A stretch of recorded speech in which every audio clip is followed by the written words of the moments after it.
Emo kwa ben so medase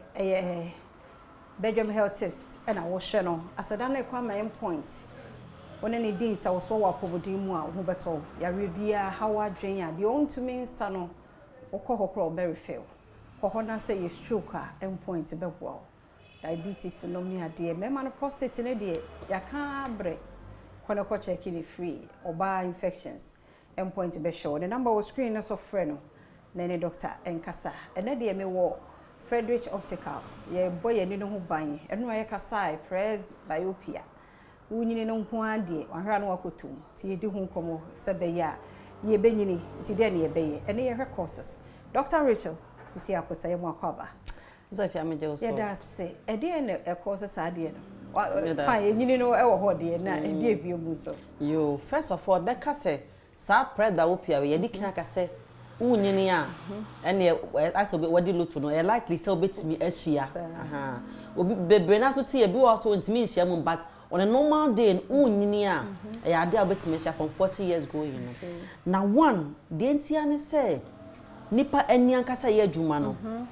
woni lens cornea na muscles no e ye adwuma say elastic nti elastic a wo fa wo trim up and down wo didi agra Once a crying by a new time, but not like now. And unti nipa ni no, intina a friend of Mazo snake tiny panel, a lens no. Unyinia from 40 years ago, you know, not lens, Mazos no, na go. Inti a go a fay, intimate pressy and nino, I'm out to me who are dear a ben one, in whom ye. And on the first idea is and I fay, when in the lens, Nancasa crano, a year lens naked a moat me who are dear ben one. Uni no emuya den nti nkan say onipa ne akra na first nanka it me stretch it up and down easily no uni na ntesa to bo safe uni na ye tan nti afi ade e ben wo no ontime compress e ma unhu and ram say the picture we tray it will sharp lens na she ha say no nti lens we na capsules ni nyina ne lens na kasa no uni kra ye den nti afi won say entime press ma de no e meto retina no so e ba bia na agora beto ha e na afi mazos we so no e weak research kwa kire say bi mu kwa kire say even cornea no crampo no ni shape e change so de nya say bi onipa wo nyini a ma ho de timi change no cornea sa cornea so ti wo say change sa na race ne ba ontime mmoa no e ma ne nto ha na afi na waje mu boko na abeda ha ti bo say aging itself is a factor, but lens na yes no any ade ni nyina so no eboa manipa no ankasa no ade be na ohunu yi yeah wow ba ye kan say wo mu so see aging wo nyini a ba nkran so tumi nya bia na bia isa fi ameda se ne question yi in fact me sha akra 9 years or Presbyopia da yeah patient so spiritually no 41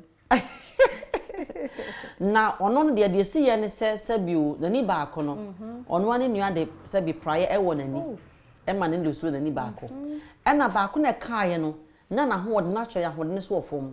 into at that point no fa ade a wo se ka correct me kan ade a na wo hu na wo se ya de extra lens e be ma no ti se panyin ani but no ya kra ma hu obi o ye patient oba ha se ya 23 years 30 years omoje more reading glasses because na ho de no I am rare. Sometimes it misses her. There's one young lady be on mention no and I say ade ben pa wo even with the glasses no or they said 24 25 years young lady for some reasons no e bi mutimi nya omo de entem special cases but on a normal day no I hear 38 39 40 years going yes dog my number no ne na em say no you refi yeah you my number bet my friend is 0244982821 0244982821 wacha nyankopon ya adom e beto so e da say 5 minutes ya nche enso wahia de ye ni so ojebre ehwe ye tu fred dog a obebo a fasedama endpoint homeopathic clinic wacha nyame ya adom ne nkwa hoden wo ha kan ye ho ye to so